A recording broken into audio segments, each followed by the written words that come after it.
Neverending Chain by Dragon Translator. Chapter 73. A Time to Heal. Hiccup stopped at the talons of the black-winged typhoon. He looked up. The bone-white skull-like head tipped down so that the dragon could stare at him. The typhoon towered over the other six with him. Hiccup had felt the same size as Sharpshot next to the male and the female they had met. He felt the size of sunset and sunrise next to this one. "Greetings, Alpha of this nest," Hiccup said, his tone no higher than normal. Dragons had excellent hearing, so Hiccup knew he did not have to shout to even with the size difference. "I would bow, and I apologize for not doing so. But many of the humans behind me do not know the common tongue, and those of us who do are reluctant for them to find out right now." The dragon's neck curled as the skull-like head lowered. When the head stopped just above Hiccup's. "Why would you not want them to find out? Human who is brave enough to stand before me." "We are worried they would use it to take advantage of the dragons, before they learn the truth of the war and the dragons' role in it. We also worry that, should they do so, the dragons would see that as just the cause to retaliate. 300 years of death has left bitterness on both sides. We are trying to let peace reign as much as we can, for as long as we can." "You are wise, young human," the typhoon says. "My daughter says you are the alpha of your nest." "Aye, sir. The dragons back home have named me their alpha." "That is a great honor to a dragon. How is it that a human has earned this honor?" "Myself and my dragon brother killed the former queen that ruled over them. She was the cause of the war, and had her nest raiding the humans because she wanted food. If a dragon did not return with enough food, they were eaten. When myself and my brother killed her, we freed them. Several came to live on the island I call home, and bowed to me, naming me their alpha." "You have a dragon brother?" "I have two, sir.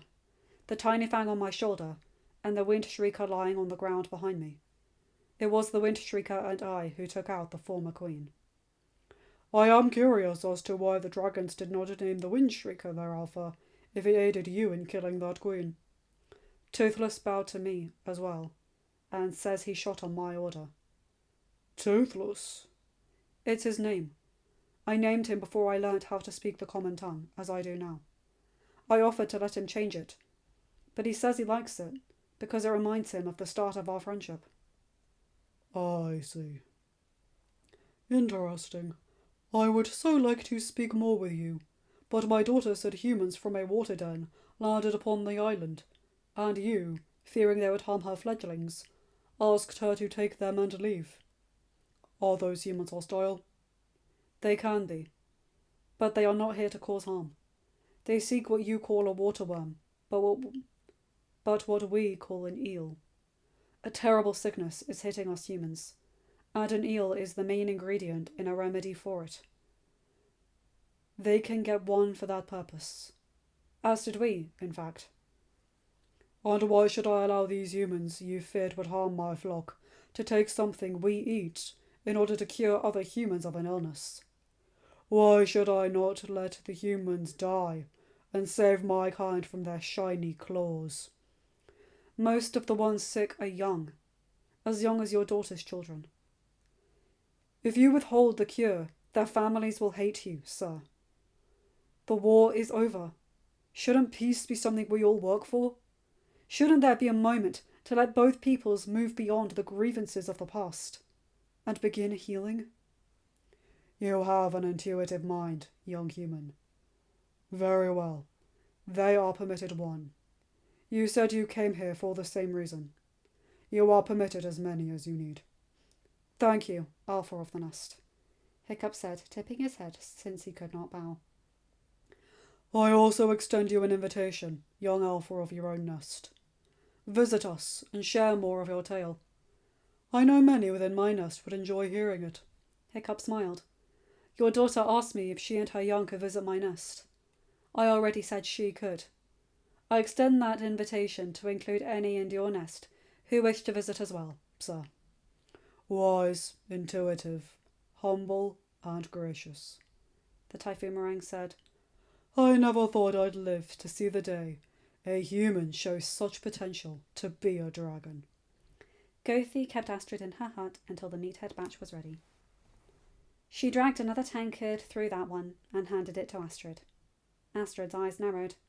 Gothi lifted an eyebrow and tapped the tankard. Astrid sighed, but drank the brew. She grimaced again at the taste, but did not stop until the tankard was empty. She handed it back to Gothi. Gothi smiled and then tapped a shelf above her head that had several capped water jars. Gyda and Astrid snorted but got them down for her. They aided her in gathering the brews into the jars, and when the last one was capped, Gothi used her staff to pull a wooden crate out from under a shelf. She gestured, and the two ladies placed the capped jars into the crate. Once that was complete, Gothi waved her hand towards the door. Gyda and Astrid laughed but gathered the crate and left the hut. Shadowfire and Stormfly hovered just beyond the walkway. Shadowfire rose slightly higher and gently took the crate from the ladies. He then slowly descended enough that Gyda could climb into the saddle. Astrid saw him smirk before feeling herself being lifted and placed into Stormfly's saddle. "Did you just pick me up like a hatchling, Shadowfire?" Astrid said. Shadowfire looked away. "I have no idea what you speak of, Lady Alpha." "Come, we should get this to that Johann man, and then we should go and laugh at Snotlout for him trying to win the hearts of some tiny fangs with promises of better working conditions. Oh, and Gobbus asked us where we find the twins. They are sick too, and need Gothi's smelly water. So much to do, future Queen of the Nest. So little time." End of chapter. Hi guys, hope you enjoyed that one. Again, Hiccup being awesome. This is sheer diplomacy and sheer empathy while acknowledging that the dragons have gone through that pain too. He is such a peacemaker, it's beautiful. And that bit with Shadowfire lifting Astrid was funny as well. Anyway, you guys know the drill. Like, comment and subscribe and hit that bell to get notified for whenever I upload a new video.